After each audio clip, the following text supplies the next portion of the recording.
Di dalam nama Allah Bapa dan nama anaknya Tuhan Yesus Kristus dan nama Roh Kudus yang menciptakan langit dan bumi, kasih karunia dan damai sejahtera menyertai kita sekalian. Amin. Marilah kita sama-sama berdoa. Ya Yesus Kristus Tuhan kami, hadapkanlah wajah-Mu, berilah kasih karunia dan kehidupan kepada kami. Amin.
Tetapi sesungguhnya penyakit kitalah yang ditanggungnya dan kesengsaraan kita yang dipikulnya. Tetapi dia tertikam oleh karena pemberontakan kita, ia diremukkan oleh karena kejahatan kita. Ganjaran yang mendatangkan keselamatan bagi kita ditimpakan kepadanya, dan oleh bilur-bilurnya kita menjadi sembuh. Kita berdoa. Ya Tuhan Allah kami yang agung dan kudus, puji dan syukur kami sampaikan kepadamu karena Engkau telah mengutus anak-Mu Yesus Kristus ke dunia ini sebagai juru selamat dan jalan kehidupan yang kekal. Kami mohon ya Tuhan, jadikanlah firman-Mu senantiasa berdiam dalam hidup kami, sehingga kemuliaan-Mu senantiasa bersinar dan semakin nyata melalui kami, bagi orang-orang yang masih berdiam dalam kegelapan, agar mereka datang untuk menerima keselamatan yang daripadamu. Amin. Tuhan Allah menyertai kita sekalian. Amin. Haleluya, haleluya, haleluya. Haleluya, haleluya, haleluya.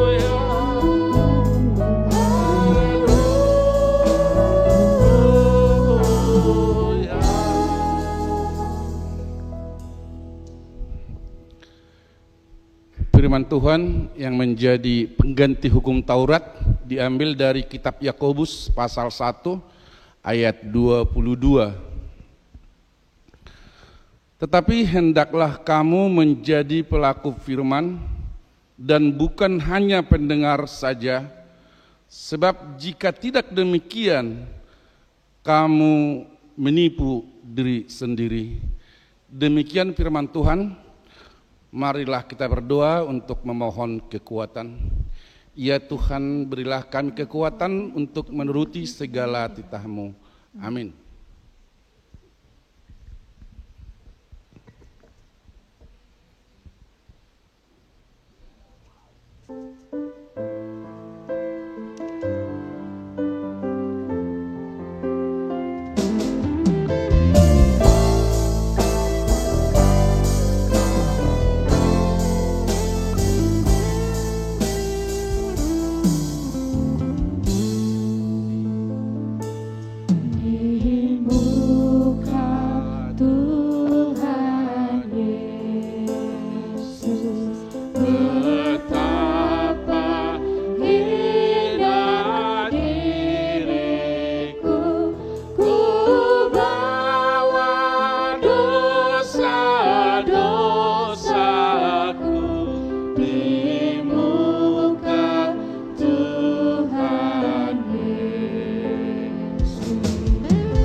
Marilah kita berdoa, mengaku dosa kita dan memohon pengampunan dari Tuhan.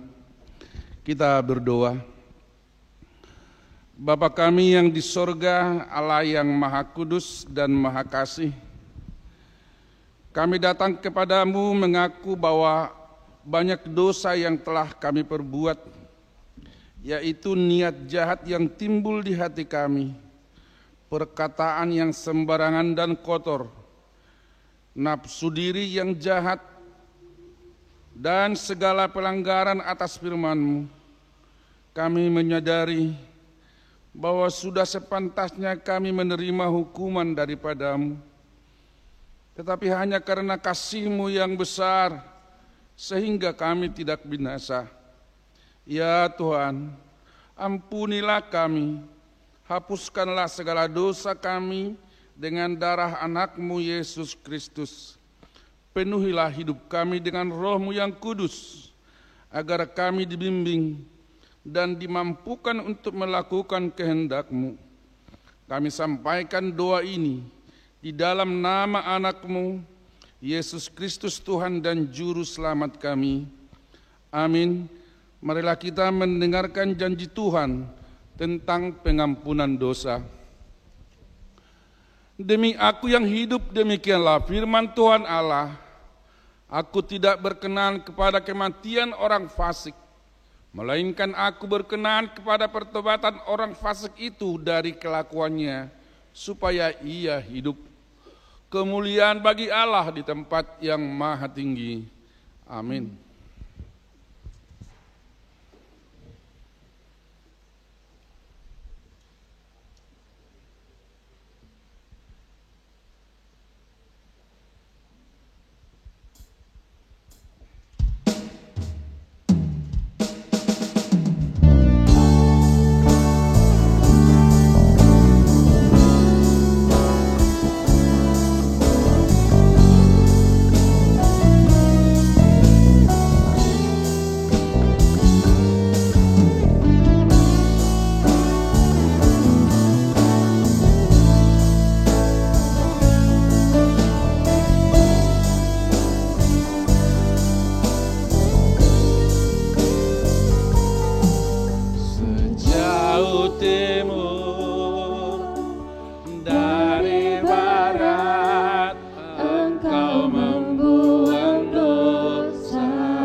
Tuhan,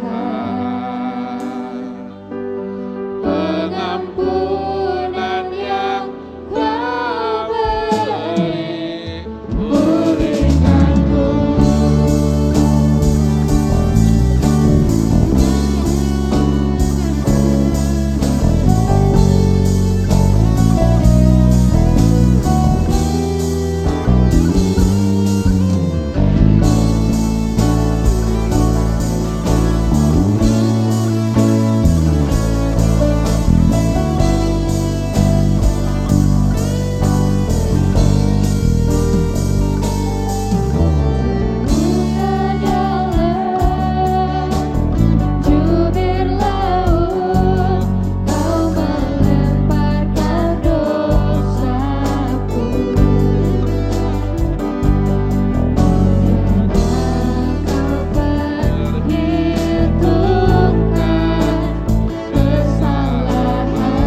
Firman Tuhan yang menjadi epistel di minggu sore hari ini tertulis dalam kitab Mazmur pasal 50 dimulai ayat 1 sampai dengan ayat 6. Marilah kita membaca secara responsoriah. Di ayat 6 kita baca bersama-sama. Ibadah yang sejati. Mazmur Asaf.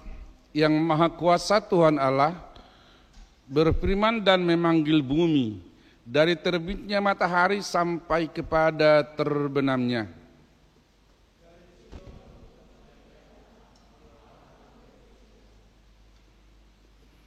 Allah kita datang dan tidak akan berdiam diri, di hadapannya api menjilat sekelilingnya, bertiup badai yang dahsyat. Ia berseru pada langit di atas dan kepada bumi untuk mengadili umatnya. Bawalah kemari orang-orang yang kukasihi, yang mengikat perjanjian dengan aku berdasarkan korban sembelihan. Langit memberikan keadilannya, sebab Allah sendirilah hakim. Demikian firman Tuhan. Berbahagialah orang yang mendengarkan firman Tuhan dan yang memeliharanya. Amin.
Marilah kita mengucapkan pengakuan iman kita. Aku percaya kepada Allah Bapa yang Maha Kuasa, yang menciptakan semesta alam dan isinya. Aku percaya kepada Yesus Kristus, Anak Allah yang tunggal Tuhan kita, yang dikandung daripada Roh Kudus, lahir dari gadis perawan Maria, yang menderita di bawah pemerintahan Pontius Pilatus, disalibkan, mati dan dikuburkan, turun ke dalam kerajaan maut. Pada hari yang ketiga, bangkit pula dari antara orang mati, naik ke sorga, duduk di sebelah kanan Allah, Bapa yang Maha Kuasa, dan akan turun dari sorga untuk menghakimi orang yang hidup dan yang mati. Aku percaya kepada Roh Kudus, satu gereja Kristen yang kudus, persekutuan orang-orang kudus, pengampunan dosa, kebangkitan daging, dan kehidupan yang kekal. Amin.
Mari kita bersatu dalam doa.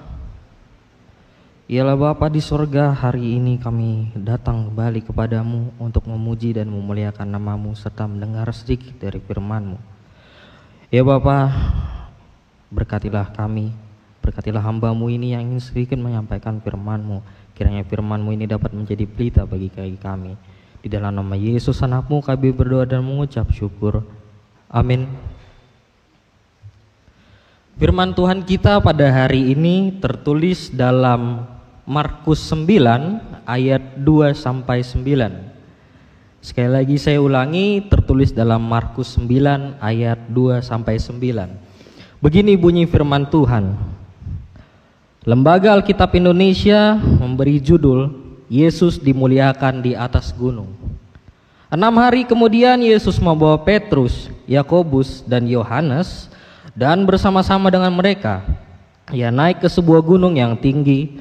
Di situ mereka sendirian saja. Lalu Yesus berubah rupa di depan mata mereka, dan pakaiannya sangat putih berkilat-kilat. Tidak ada seorang pun di dunia ini yang dapat mengelantang pakaian seperti itu. Maka nampaklah kepada mereka Elia bersama dengan Musa. Keduanya sedang berbicara dengan Yesus. Kata Petrus kepada Yesus, "Rabi, betapa bahagianya kami berada di tempat ini. Baiklah kami didirikan 3 kemah, 1 untuk engkau, 1 untuk Musa, dan 1 untuk Elia." Ia berkata demikian sebab tidak tahu apa yang harus dikatakannya, karena mereka sangat ketakutan. Maka datanglah awan menaungi mereka, dan dari dalam awan itu terdengar suara, "Inilah anak yang kukasihi, dengarkanlah dia." Dan sekonyong-konyong waktu mereka memandang sekeliling mereka, mereka tidak melihat seorang pun lagi bersama mereka kecuali Yesus seorang diri. Pada waktu mereka turun dari gunung itu, Yesus berpesan kepada mereka supaya mereka jangan menceritakan kepada seorang pun apa yang telah mereka lihat itu, sebelum Anak Manusia bangkit dari antara orang mati. Demikianlah bunyi firman Tuhan. Kita nyanyikan firman-Mu.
Shalom, selamat sore bagi kita semua.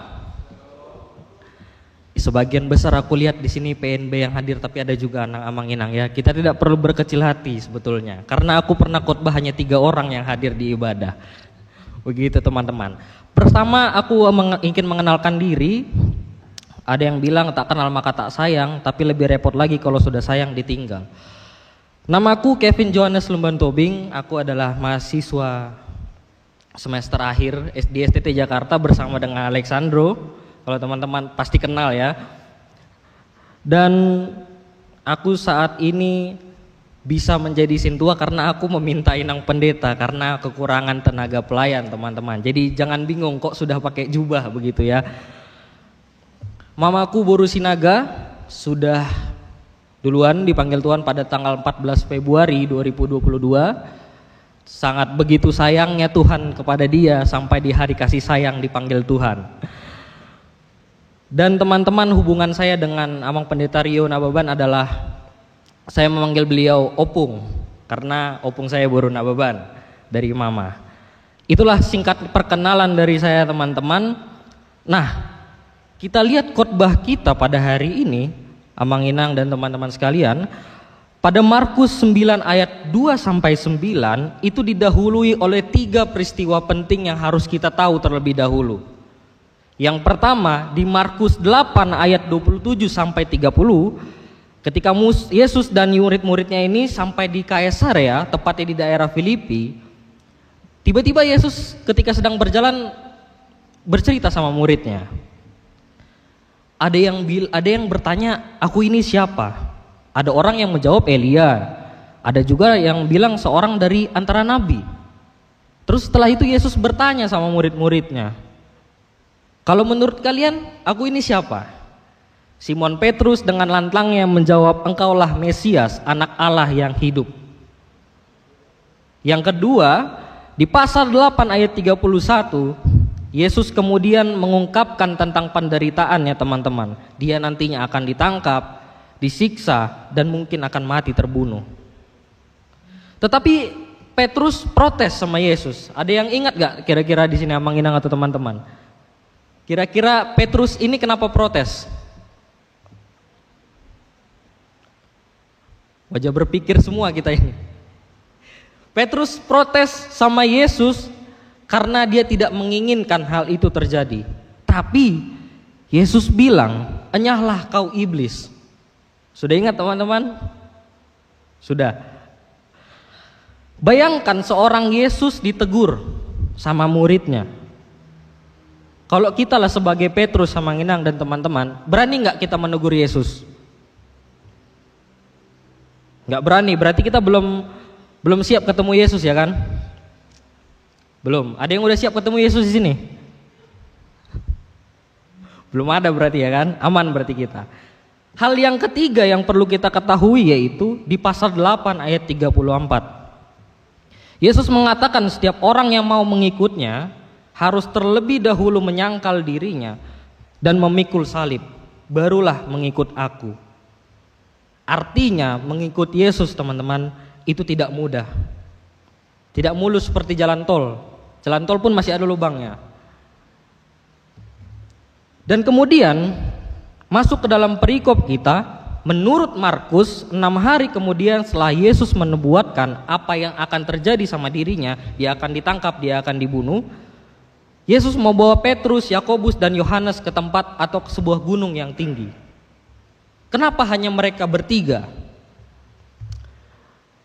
Karena dalam budaya Yahudi harus ada 3 orang yang menjadi saksi dalam sebuah kejadian. Itu adalah hal yang sangat jarang di-highlight oleh beberapa pengkhotbah. 3 orang itu dibawa oleh Yesus ke atas gunung, dan mungkin kita tidak tahu dan tidak ada yang tahu di mana gunung itu berada sekarang. Penafsir pun tidak tahu dan masih simpang siur, teman-teman. Yang jelas mereka dibawa ke atas gunung di tempat yang sepi. Lalu timbullah pertanyaan kepada kita, loh, ngapain Yesus ke atas sana gitu, ya kan? Mau ngapain? Mau healing kah sambil berdoa atau mau bagaimana? Kalau kita lihat di ayat paralel, ada di Lukas 9 ayat 28. Ada yang mau membacakan bagi kita Lukas 9 ayat 28?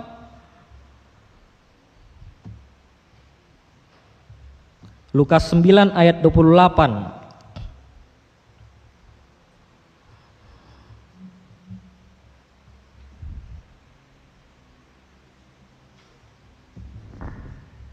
Lukas 9 ayat 28. Kira-kira 8 hari sesudah segala pengajaran itu, Yesus membawa Petrus, Yohanes, dan Yakobus lalu naik ke atas gunung untuk berdoa. Untuk berdoa, teman-teman. Tetapi jangan heran ketika kita membaca Injil Markus, Lukas, dan yang satu lagi, janganlah kita heran bahwa sepertinya saya sudah membaca ini di sebelumnya, karena memang 3 Injil itu berkaitan, teman-teman. Di Lukas, menurut Lukas 8 hari, tetapi menurut Markus 6 hari lamanya. Diperjelas lagi pada Markus 9 ayat 2, ayat pertama tadi kita. Setelah mereka berdoa, Yesus berubah rupa. Pakaiannya menjadi putih, berkilat-kilat, bersinar terang. Dan ketika itu terjadi, nampaklah wajah Musa dan Elia kepada Yakobus, Petrus, dan Yohanes. Itulah yang dilihat ketiga murid Yesus. Dan Petrus mengatakan kepada Yesus, "Rabi, begitu bahagianya kami bersamamu. Dan biarlah kami mendirikan 3 kemah bagimu." Tapi hal yang perlu kita pelajari dari Petrus di sini adalah Petrus melihat peristiwa ini sebagai manusia yang seperti melihat kesenangan sementara ketika mengalami kemuliaan Tuhan. Ia tidak memaknai atau ia bahkan lupa bahwa nampaknya peristiwa berubahnya Yesus itu kepada mereka adalah karena Yesus benar anak Allah. Seperti tema khotbah kita pada hari ini, Yesus anak Allah, dengarkanlah Dia. Karena itu awan kemudian muncul untuk menaungi mereka, dan dari dalam awan itulah muncul suara, "Inilah anak yang kukasihi, dengarkanlah Dia." Dan setelah itu Musa dan Elia tidak nampak lagi. Setelah peristiwa itu, teman-teman dan Amang dan Inang, mereka turun dari gunung dan Yesus berkata untuk jangan menceritakan itu sebelum Dia bangkit. Jadi sebenarnya apa yang dapat kita pelajari dari ke-8 ayat ini? Yang pertama, teman-teman dan Amang Inang, marilah kita bersungguh-sungguh dan serius. Kalau bahasa Bataknya marsitutu. Bersungguh-sungguh untuk berdoa, menyampaikan doa, beribadah, dan mengungkapkan isi hati kita kepada Allah Bapa. Pelajaran ini bisa kita lihat di pasalnya yang kedua, betapa seriusnya Yesus itu. Dia pergi ke atas puncak gunung demi mendapatkan situasi yang sepi, yang kusuk untuk berdoa. Teman-teman di sini ada yang, atau Mang Inang pasti sering berdoa ya di dalam kamar ya, mencari tempat yang sepi untuk berdoa. Ya Yesus juga bukan tidak bisa dia berdoa di rumah gitu kan, atau di bait Allah.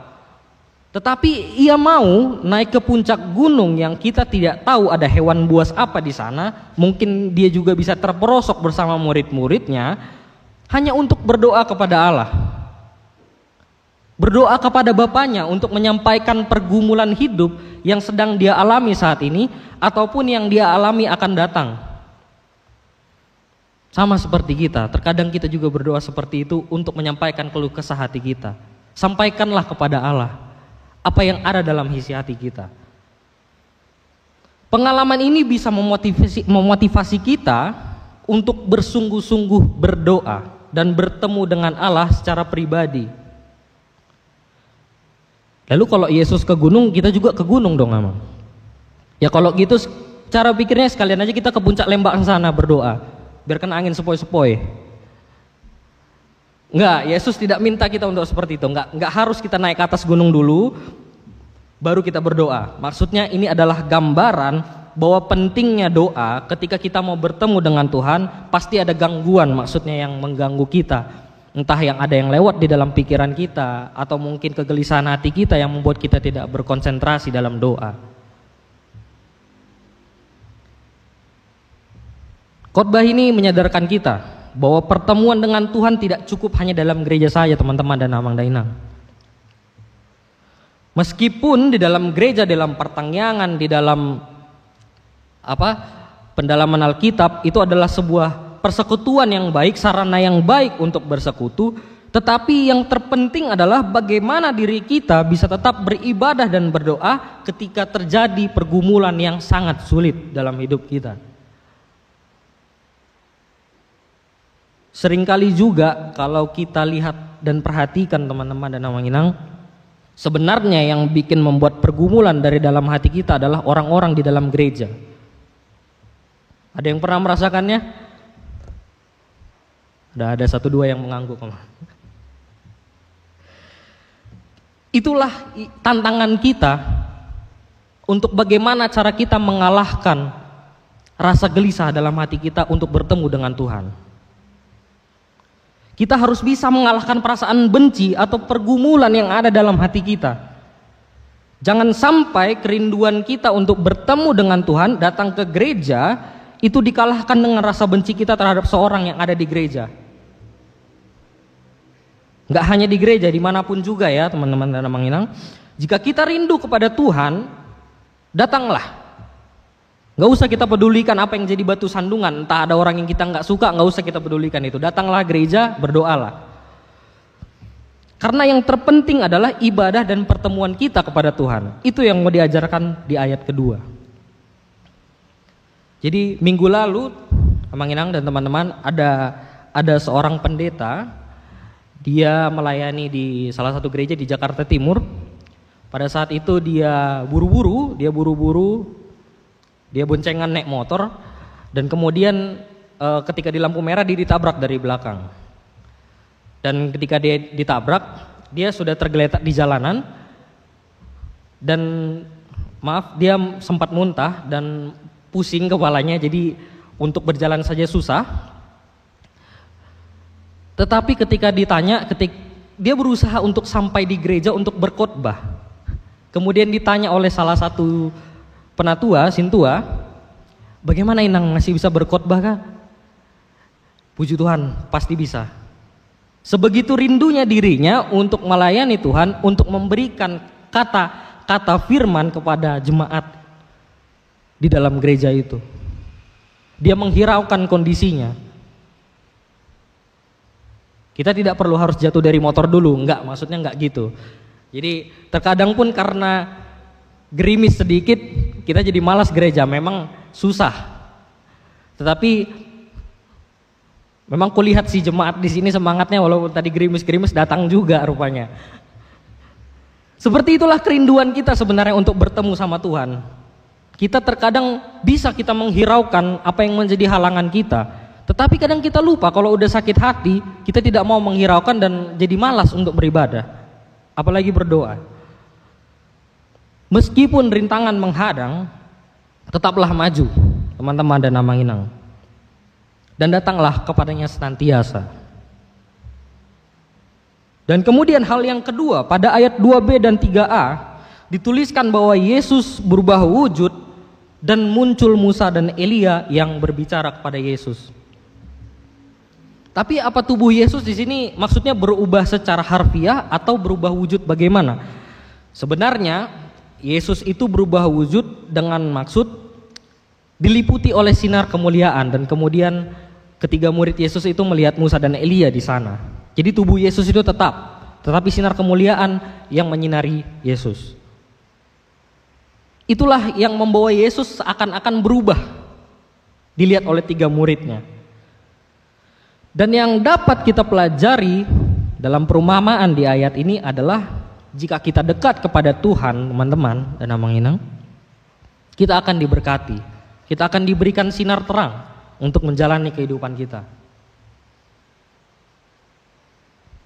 Terkadang memang dalam hidup banyak hal yang membuat diri kita atau wajah kita menjadi suram, murhim. Entah karena ekonomi, entah karena sakit khusus, atau mungkin pusing mikirin adik-adik, pusing mikirin skripsi, gitu ya. Mungkin berbagai macam pergumulan yang membuat kepala kita pusing, sehingga kadang ada yang silap sedikit, ada yang bikin kesal sedikit, kita jadi emosi. Oleh sebab itu di sini hanya ingin diingatkan kepada kita untuk tetaplah kembali kepada Kristus. Kembalilah kepada Tuhan melalui doa dan persekutuan, bagaimanapun kondisi kita. Yang ketiga, teman-teman dan Manginang, pada awal perikop ini tadi saya mengatakan bahwa Petrus melihat sosok Yesus serta Musa dan Elia. Dia mengusulkan mendirikan sebuah kemah untuk mereka. Usul Petrus ini ditafsirkan sebagai rahasa manusia terhadap sesuatu yang nyaman sesaat atau kenikmatan sesaat. Terkadang diri kita dalam ibadah, teman-teman dan Manginang, sering melupakan arti kekudusan Tuhan. Dalam arti kita terlalu sibuk untuk menata bagaimana ibadah itu harus mengasihkan, untuk mengundang kaum muda-mudi atau jemaat lain untuk datang ke dalam gereja. Memang hal tersebut bukanlah hal yang salah dan itu adalah hal yang baik. Tetapi yang penting adalah esensi kekudusan dari ibadah tersebut. esensi kekudusan dari Yesus Kristus itu. Bagaimana teman-teman dan Manginang pengenalan kita terhadap Yesus Kristus? Apa kita pergi ke gereja gitu ya, kita gereja sore hanya untuk mencari penghiburan rohani, atau kita hanya untuk mendengarkan musiknya? Kalau memang kita seperti itu, maka terkadang kita merasa tidak puas.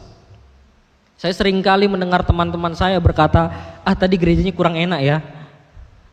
Tadi khotbahnya lama kali. Biasanya begitu yang paling umum. Ibadahnya monoton, gak asik. Nah biasanya kalau ibadah udah khotbah lebih dari 15 menit, biasanya jemaat udah ada yang begini-begini, udah ada yang begini. Kadang ada yang begini mas, udah tidur rupanya. Akhirnya kita malah bersungut-sungut pada akhirnya, bilang ibadahnya gak enak. Itulah kesenangan lahiriah yang menjadi yang menjadi sebuah gambaran dalam diri Petrus. Bukan fokus bertemu dengan Tuhan, tetapi hanya mencari kesenangan dalam batin. Nah, apakah kita mengenal Yesus seperti Petrus yang tahu dia adalah Mesias, tapi lupa bahwa Yesus harus dipermuliakan di depan matanya sendiri? Itulah mungkin wujud takjub dari Petrus. Dia takjub, tapi dia lupa bahwa Yesus itu adalah Tuhan yang agung.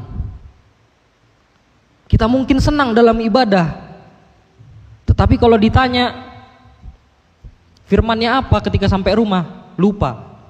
Yang tadinya ibadah haleluya, sampai rumah halelupa. Itu sering terjadi sama kita. Yang keempat teman-teman dan Manginang, yang menjadi poin terakhir, dan biasanya kalau sudah bilang terakhir, jemaat pasti senang. Ketika Petrus menyampaikan saran itu di ayat ke-7, turunlah awan, dari dalam awan itu keluarlah suara, inilah anak yang kukasihi, dengarkanlah dia. Apa artinya? Mendengar di sini adalah reposisi sikap kita teman-teman dan Manginang, dan perilaku kita. Suara apakah yang kita sering dengarkan, yang kita suka, paling suka kita dengarkan? Suara notifikasi dari gebetan? Suara notifikasi dari pacar? Atau suara uang gajian? Kalau suara Yesus memanggil kita, kita dengar nggak Manginang?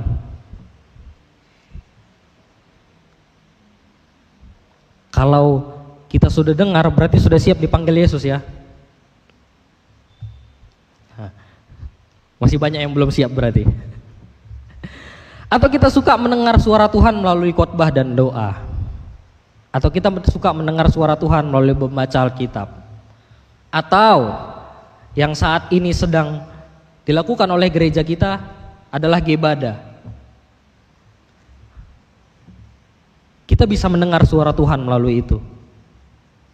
Dan terkadang tanpa kita sadari, melalui teman-teman kita juga dan melalui saudara-saudara kita, sebenarnya kita suka mendengar suara Tuhan. Mereka kerap mengingatkan kita untuk selalu berhati-hati dalam bertindak. Teman-teman kita di sekolah, di kampus, atau mungkin di pertenyangan, di punguan marga, biasanya sering untuk mengingatkan kita yang baik-baik. Itulah sebenarnya suara Tuhan yang terkadang kita tidak dengar.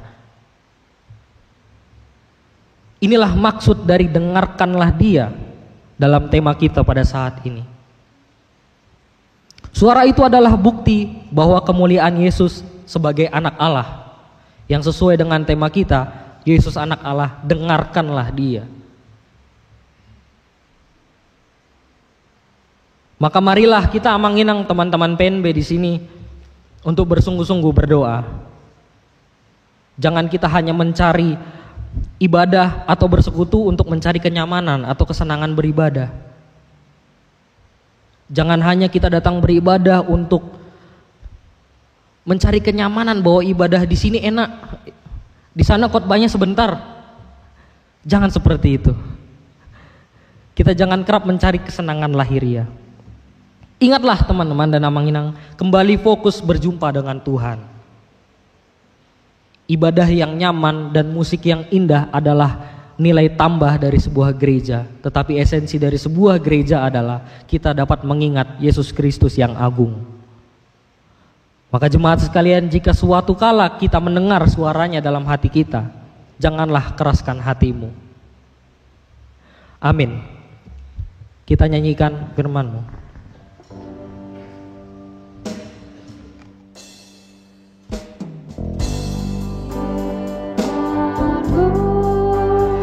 Berkatilah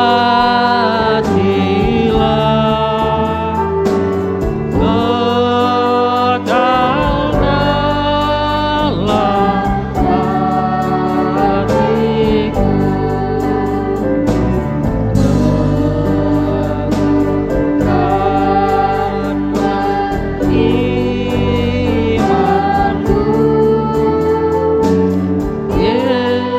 Yesus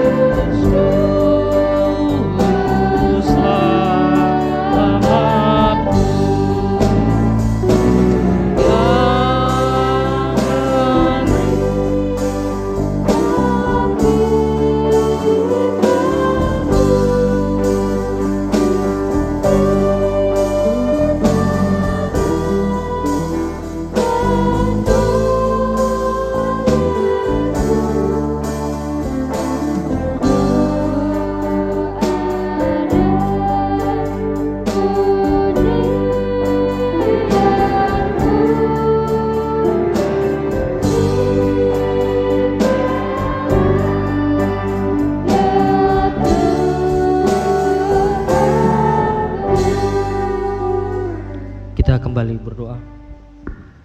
Ya Allah Bapa di surga, terima kasih atas berkat-Mu pada hari ini. Kami telah mendengar sedikit dari firman-Mu ya Bapa.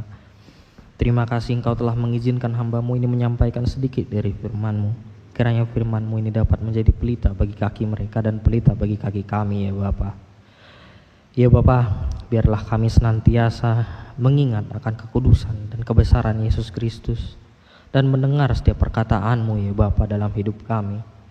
Bimbinglah kami ya Bapa, kami serahkan hidup kami ke dalam tangan. Di dalam nama Yesus anak-Mu kami berdoa dan mengucap syukur. Amin.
Kita berdoa. Segala puji dan hormat bagi Allah Bapa, Allah yang kami sembah, yang kami agungkan, Allah yang awal dan yang akhir, Alfa dan Omega. Kami berterima kasih Tuhan, karena Engkau telah menuntun kami dari tempat kami masing-masing. Kami datang ke rumah-Mu yang kudus ini, berkumpul bersekutu, memuji dan memuliakan nama-Mu. Terima kasih Tuhan Yesus, kami sudah mendengar firman-Mu yang telah disampaikan oleh hamba-Mu. Tuhan, berkati kami, supaya kami dapat melakukan firman-Mu di dalam kehidupan kami. Kami juga berdoa Tuhan buat hamba-Mu yang telah menyampaikan firman-Mu, itu Pendeta Kevin Lumban Tobing. Berkati beliau Tuhan, dimanapun beliau melayani, semakin banyak jiwa-jiwa yang percaya kepada-Mu. Tuhan, secara khusus kami berdoa buat Pikar Pendeta Kevin Lumban Tobing yang sedang masih belajar tahap sekarang ini. Engkau berkati Tuhan, berikan hikmat dan kepintaran, supaya di dalam belajar sekarang ini bisa mencapai dan bisa lulus di waktu-waktu yang akan dekat ini. Terima kasih Tuhan Yesus. Kami juga berdoa Tuhan untuk pelayan hari ini, liturgos, pendoa syafaat, pemusik, multimedia, juga semuanya Tuhan kami bawa di dalam doa. Engkau Tuhan yang memberkati kami. Biarlah atas pelayanan kami hari ini, kami bersuka cita dan nama Tuhan dimuliakan. Terima kasih Tuhan Yesus, pada sore hari yang indah ini, kami berdoa buat saudara-saudari kami yang sakit maupun pemulihan,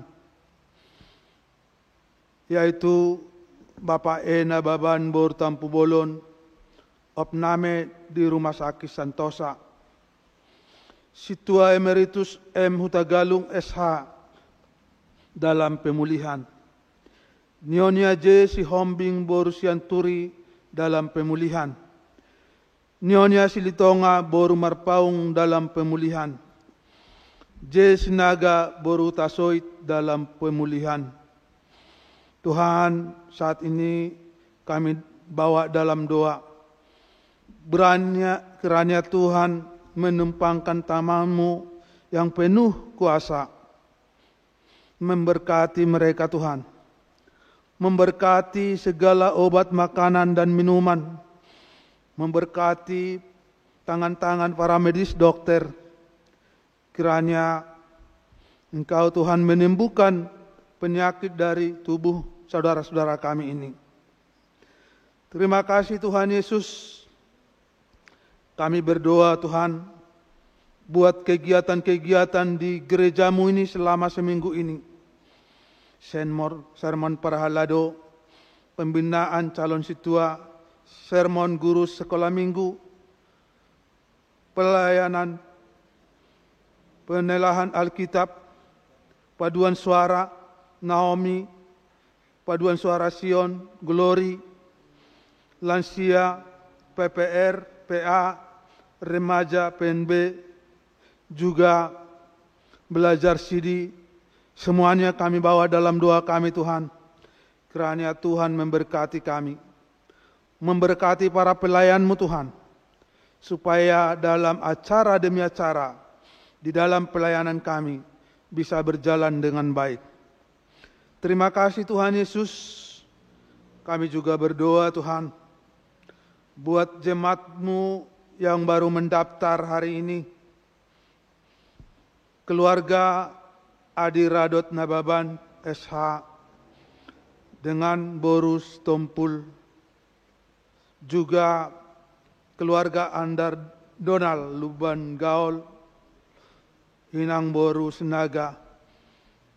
Kiranya Tuhan memberkati saudara kami ini menjadi jemaat yang setia bergereja di jemaat-Mu ini.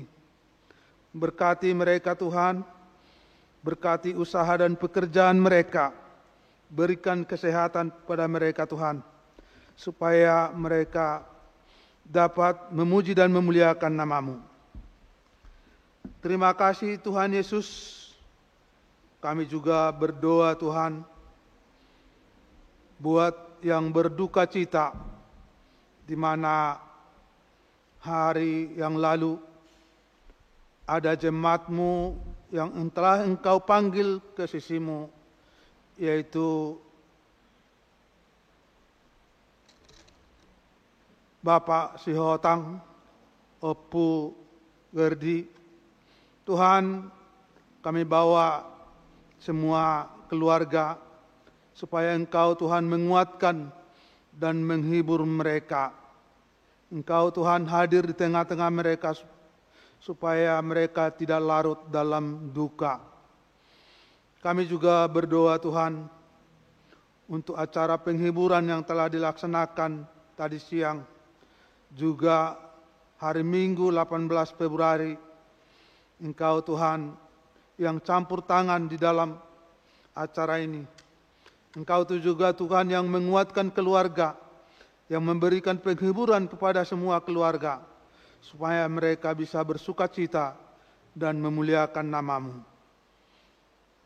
Terima kasih Tuhan Yesus. Kami juga berdoa Tuhan, buat saudara-saudara kami yang tidak hadir untuk mengikuti kebaktian pada hari ini. Engkau berkati mereka Tuhan di mana saja mereka. Engkau memberkati segala usaha dan pekerjaan mereka. Biarlah mereka Tuhan bersuka cita melalui firman-Mu. Terima kasih Tuhan Yesus. Kami juga tidak luput untuk membawakan anak-anak kami yang sedang duduk di dalam bangku sekolah, juga dalam perkuliahan. Kiranya Engkau Tuhan yang memberkati mereka, memberikan kesehatan kepada mereka, memberikan hikmat dan kepintaran kepada mereka Tuhan, supaya melalui anak-anak kami ini, kami bersuka cita dan nama-Mu dimuliakan. Kami juga berdoa Tuhan buat anak-anak kami yang belum bernasib untuk mendapatkan pekerjaan. Kiranya Tuhan memberikan pekerjaan yang sesuai dengan talenta mereka. Kami serahkan hanya di dalam nama Tuhan Yesus Kristus. Tuhan Yesus, begitu juga kami yang berkumpul di sini Tuhan. Kami menyadari masih banyak pergumulan, kesulitan yang telah kami hadapi. Kami bawa di dalam doa Tuhan, supaya kiranya Tuhan menyertai kami, memenangkan kami, memberikan solusi kepada kami di dalam pergumulan kami semuanya, supaya kami dapat bersuka cita dan memuliakan nama-Mu. Tuhan Yesus, sebentar kami akan pulang dari rumah-Mu yang kudus ini ke tempat kami masing-masing.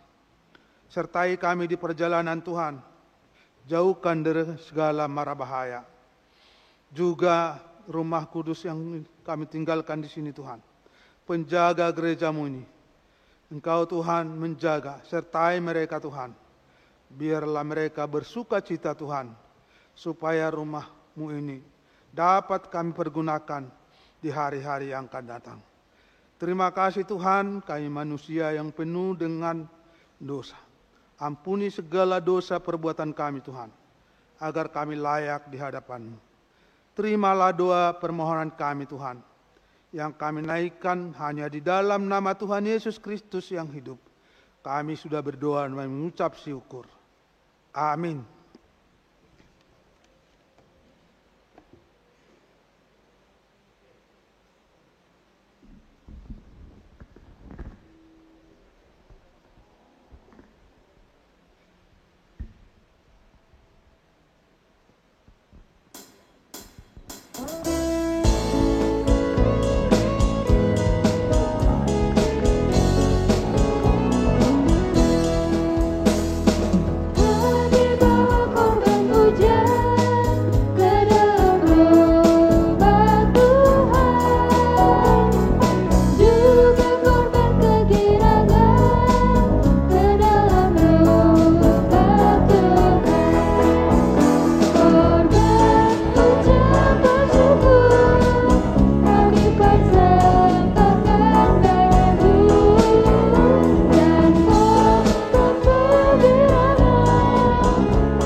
Kita kembali berdoa.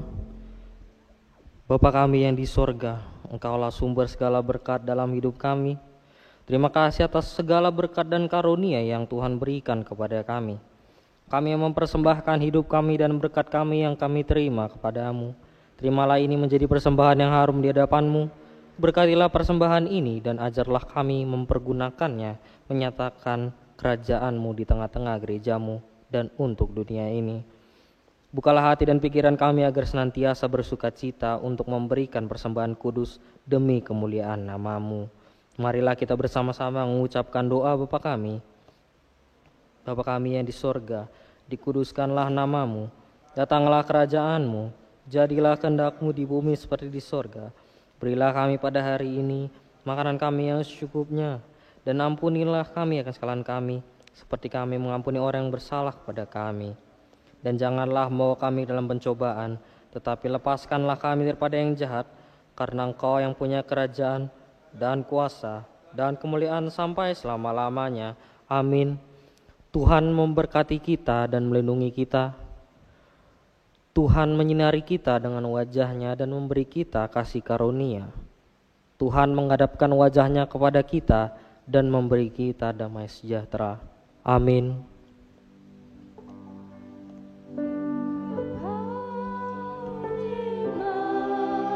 Kasih Bapa, terima kasih Bapa di dalam surga,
Selamat hari Minggu, selamat menikmati sisa hari Minggu.